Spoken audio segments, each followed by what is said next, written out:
Continuamos nuestro estudio del capítulo 11 de esta primera epístola del apóstol Pablo a los Corintios. Y en el día de hoy vamos a considerar la expresión más alta y el ejercicio de adoración cristiano más santo, que es la Cena del Señor. Es presentado aquí porque había descendido a un nivel tan secular que prácticamente los creyentes en Corinto estaban blasfemando cada vez que celebraban la Cena del Señor. En relación a ese tema, Pablo, pues, les da instrucciones. Aquí podría haber hecho una división de la epístola de manera espiritual, pero no lo hace por la sencilla razón de que aquí está tratando con una situación muy mala. Y estamos seguros que en el día de hoy podría ser duplicada, pero con algunas cosas un poco diferente. No existe hoy la misma situación que prevalecía en la iglesia de esos días, pero aquí tenemos varias lecciones para nosotros. Lo interesante que debemos notar es que los cuatro evangelios mencionan la institución de la Cena del Señor, mientras que no todos tienen el relato del nacimiento de Cristo, pero sí mencionan la Cena del Señor que nos habla de su muerte. El Señor no solicitó a la iglesia que recordara su nacimiento, pero sí le solicitó y ordenó que aquellos que eran suyos lo recordaran en su muerte. Y Pablo le dio a este asunto suma importancia. Y si usted quiere enterarse de lo importante que esto es, Pablo dice en el versículo 23 del capítulo 11 lo siguiente: Porque yo recibí del Señor lo que también os he enseñado, que el Señor Jesús, la noche que fue entregado, tomó pan. Ahora, él recibió esto por una revelación directa.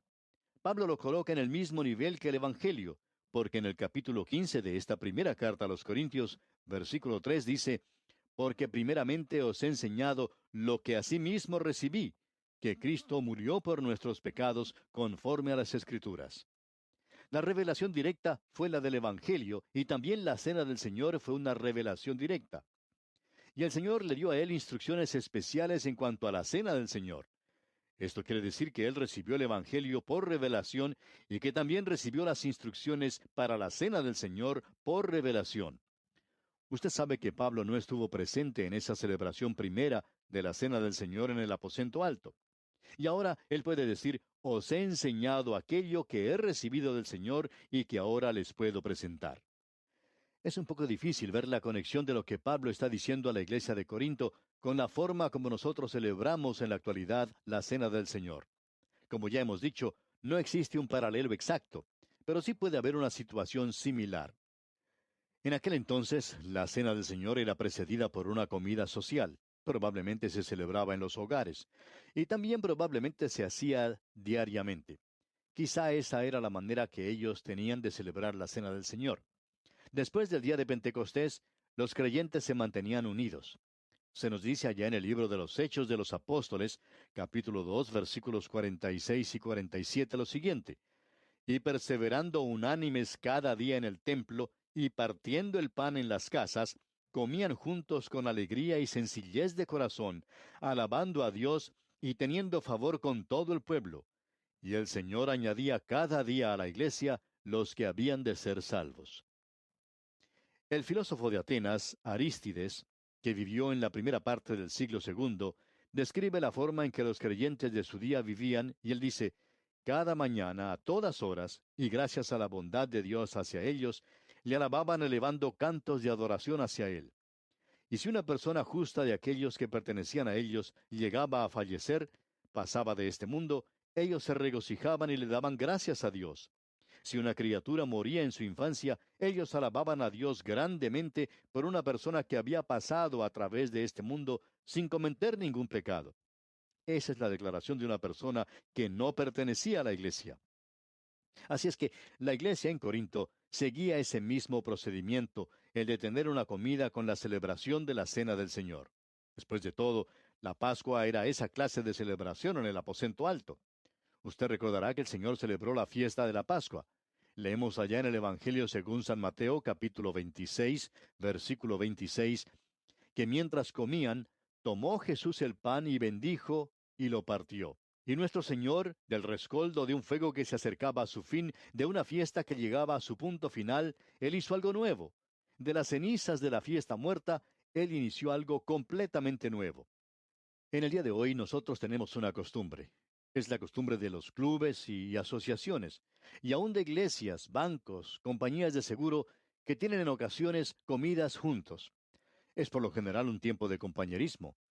En la iglesia nosotros nos reunimos para una cena, para una comida, y hay muchas personas que critican los banquetes que se celebran en las iglesias. Y yo también lo he hecho cuando ellos son nada más que una excusa para dar atención al hombre físico. Pero en la iglesia primitiva ellos lo celebraban y lo llamaban ágape o una fiesta de amor. Y eso era parte de koinonía, el compañerismo, comunión de la iglesia.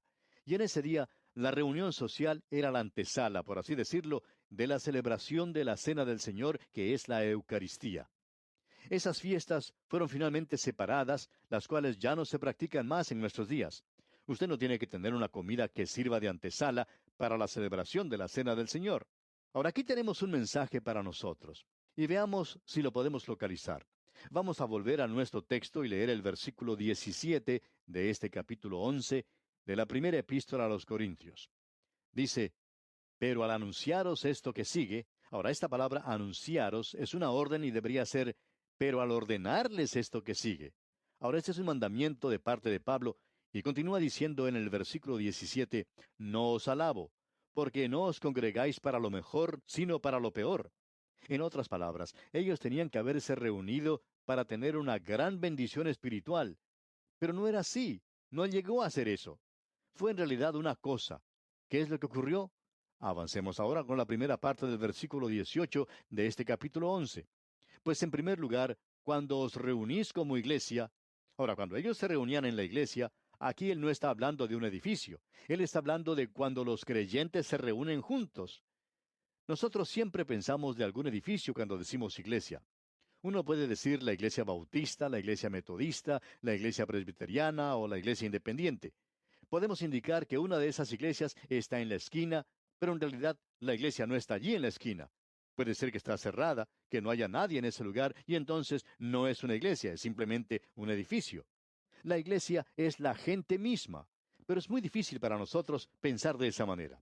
Así es que se nos dice aquí en el versículo 18, pues en primer lugar, cuando os reunís como iglesia, oigo que hay entre vosotros divisiones y en parte lo creo.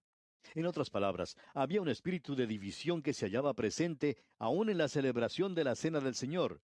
Esa división existía allí. Ahora veamos lo que dice el versículo 19. Porque es preciso que entre vosotros haya disensiones, para que se hagan manifiestos entre vosotros los que son aprobados. Esto explica todos los cultos y las sectas que existen actualmente. ¿Por qué los permite Dios? Pues ¿ha notado usted alguna vez, amigo oyente, cuando su esposa o quizás su mamá está cocinando algo y hay una acumulación de cierta materia en la superficie? Ella toma una cuchara o una espumadera y lo quita. Eso es lo que Dios hace. La iglesia está llena en el día de hoy con personas que no son creyentes.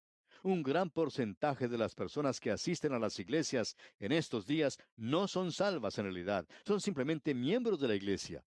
Y el Señor los quita de la superficie, como cuando la esposa de uno quita la nata que se forma al calentar la leche, por ejemplo. ¿Cómo? Ellos van a estos cultos y sectas. Eso es lo que dice aquí claramente, porque es preciso que entre vosotros haya disensiones, es decir, herejías, para que se hagan manifiestas entre vosotros los que son aprobados. La herejía llega junto con los cultos y las sectas, y muchas personas de las iglesias se dirigen hacia ellos. ¿Por qué? Porque Dios está limpiando la superficie de la iglesia, es decir, para que se pueda declarar a aquellos que realmente son genuinos. Y ahora dice aquí en el versículo 20 de este capítulo 11 de la primera epístola a los Corintios, cuando pues os reunís vosotros, esto no es comer la cena del Señor. Es decir, sería imposible para ellos celebrar la cena del Señor de la manera en que se estaban comportando en la fiesta que la precedía. Y bajo esas circunstancias, ellos no podían celebrar la cena del Señor. Y continúa Pablo diciendo en el versículo 21, porque al comer, cada uno se adelanta a tomar su propia cena, y uno tiene hambre y otro se embriaga. Aquí tenemos una declaración que nos llama mucho la atención. Tenemos a una persona que no tenía nada para traer a la fiesta esa y estaba pasando hambre. Y a su lado se sienta una persona rica que tiene toda clase de manjares, pero éste no le convida nada al hombre pobre que tiene a su lado. Usted puede apreciar entonces que su comunión allí estaba rota. No hay comunión cuando uno hace las cosas de esa manera. No hay comunión si usted no me convida a mí y si yo no le convido a usted. Eso es lo que estaba ocurriendo aquí. Como resultado, tenemos una situación trágica. Un hombre pobre, con hambre y sin nadie que le diera algo de comer. Eso no es comunión de ninguna manera. Y ahora tenemos algo más aquí en el versículo 22. Pues qué, ¿no tenéis casas en que comáis y bebáis? ¿O menospreciáis la iglesia de Dios y avergonzáis a los que no tienen nada? ¿Qué os diré? ¿Os alabaré? En esto no os alabo. ¿Qué ocurrió? El apóstol les pregunta, ¿no tenéis casas en que comáis y bebáis? Lo que estaba ocurriendo era simplemente esto, que ellos estaban fracturando, rompiendo la iglesia, y lo estaban mostrando visiblemente en la forma en que estaban compartiendo las cosas que tenían. Y había algunos que se estaban emborrachando en esta fiesta de ágape, esta fiesta de amor, y ellos no estaban en ninguna condición como para recordar la muerte de Cristo. Para ellos todo era brumoso, como dentro de una niebla. Y ahora Pablo les da entonces lo que recibió por revelación directa. Y él vuelve a decir, os alabaré, en esto no os alabo. Y continúa en el versículo 23 de este capítulo 11 de la primera carta a los Corintios diciendo, porque yo recibí del Señor lo que también os he enseñado, que el Señor Jesús, la noche que fue entregado, tomó pan. Hay algunos que dicen que quieren celebrar la cena del Señor en la misma manera en que el Señor lo hizo. Ahora esta gente tiene su reunión a las 11 de la mañana. Pues si uno lo quisiera tener a la hora correcta, entonces lo debería tener de noche. Ellos fueron de noche y comieron la cena de la Pascua. Si uno quiere elegir la hora correcta, no lo debe hacer a las 11 de la mañana. Hay una iglesia, por ejemplo, que estableció en su iglesia el servicio de comunión por la noche. Y muchas otras hay así. Sin embargo, en una iglesia en particular, había algunas personas que se quejaban que querían celebrarla de la misma manera en que el Señor lo había hecho. Y a esto el pastor respondió que por esa misma razón se celebraba la cena del Señor por la noche, porque el Señor Jesús lo hizo de noche. Escuche lo que Pablo dice aquí en el versículo 23, que el Señor Jesús, la noche que fue entregado, tomó pan. Leamos ahora el versículo 24. Y habiendo dado gracias, lo partió y dijo, tomad, comed. Esto es mi cuerpo que por vosotros es partido. Haced esto en memoria de mí. Pablo recibió esto como una revelación directa del Señor. Pablo no había estado presente en el aposento alto. Y esa fue la noche cuando las fuerzas del infierno se reunieron para destruir a nuestro Salvador. Y creemos que la simplicidad y la sublimidad de esta cena es algo realmente tremendo. Notemos lo que el Señor hizo cuando hubo dado gracias. Ahora Él dio gracias esa noche cuando la sombra de la cruz se cernía sobre Él en el aposento alto. El pecado estaba golpeando a la puerta del aposento alto. Y Él dio gracias. Él dio gracias a Dios. Luego Él partió el pan. Y sobre esto siempre ha habido una diferencia de opinión entre los creyentes. ¿Debe uno partir el pan o servirlo como está? Bueno, podemos decir que hay algunas iglesias que lo parten, mientras que otras no lo hacen. En la mayoría de las iglesias protestantes no se hace. En una iglesia se hizo algo diferente. Y es que la persona que servía el pan ante la congregación tomaba un pedazo y lo partía ante ellos.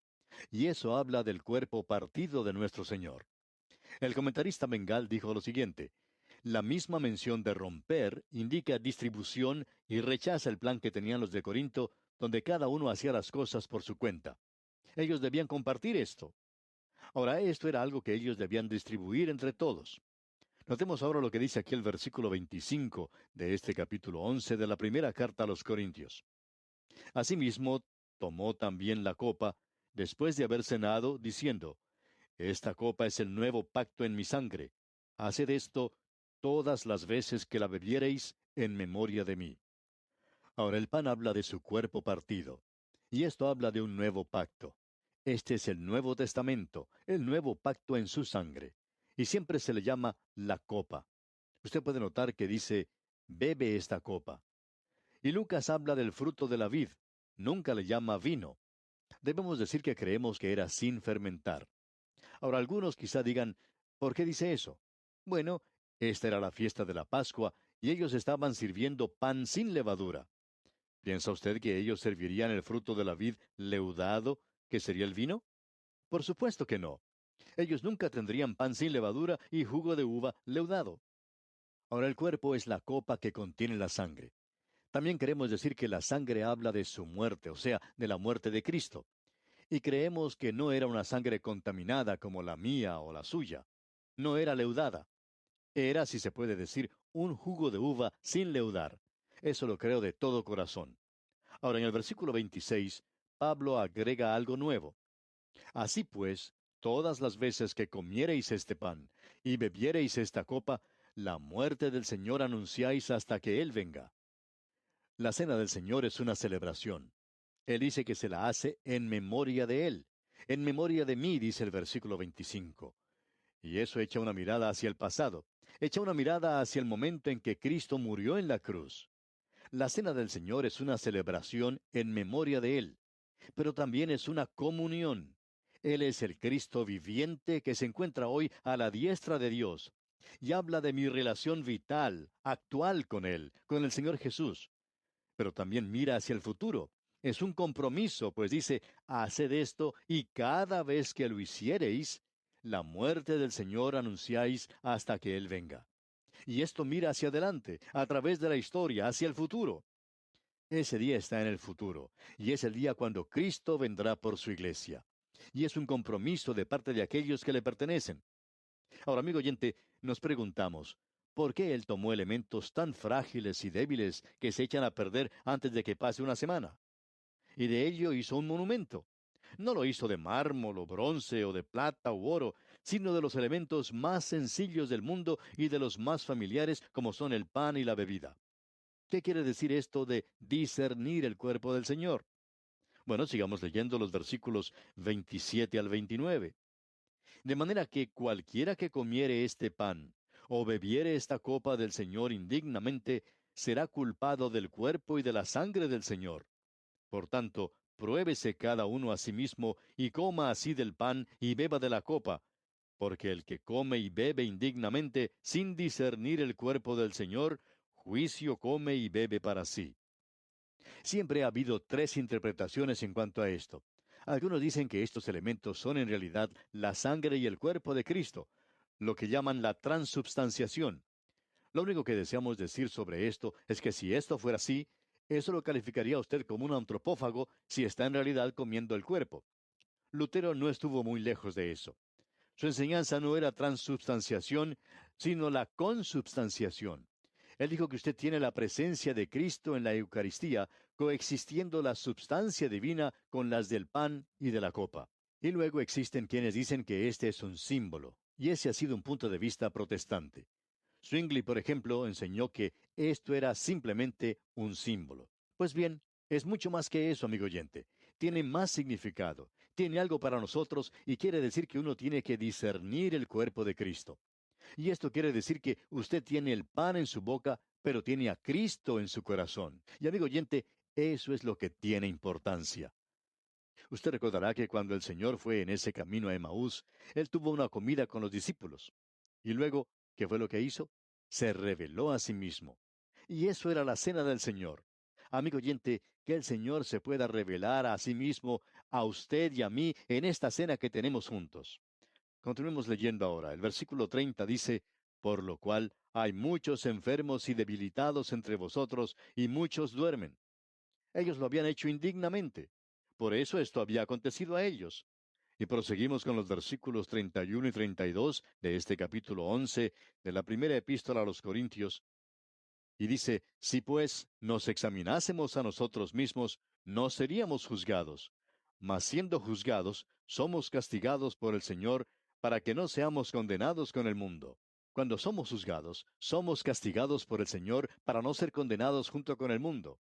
Nosotros nos podemos juzgar a nosotros mismos cuando estamos equivocados, porque si nosotros no lo hacemos, entonces Él lo hará, porque nosotros somos creyentes. Ahora el versículo 33 dice, así que, hermanos míos, cuando os reunís a comer, esperaos unos a otros. Aquí debemos agregar esto, que nosotros no debemos ser condenados con el mundo. Él va a juzgar al mundo. Por tanto, tiene que tratar con los suyos ahora. Y el versículo 34 de este capítulo 11 de la primera epístola a los Corintios dice, si alguno tuviere hambre, coma en su casa, para que no os reunáis para juicio. Las demás cosas las pondré en orden cuando yo fuere. Había otras cosas en Corinto que estaban andando mal, pero que el apóstol Pablo no escribió en cuanto a ellas. Él dice, las demás cosas las pondré en orden cuando yo fuere. Pero estas son esas cosas. Ahora él cambiará el tema de lo que está diciendo en la próxima oportunidad. Él pasará de las cosas carnales a las espirituales. De eso era de lo que él quería hablar desde el mismo comienzo. Pero ellos tenían todos estos problemas y todas estas dificultades iguales a las que tenemos nosotros en el día de hoy. Y es por esa razón por lo que ellas son tan importantes para nosotros. Por ahora, vamos a detenernos aquí. Que el Señor le bendiga en gran manera es nuestra ferviente oración.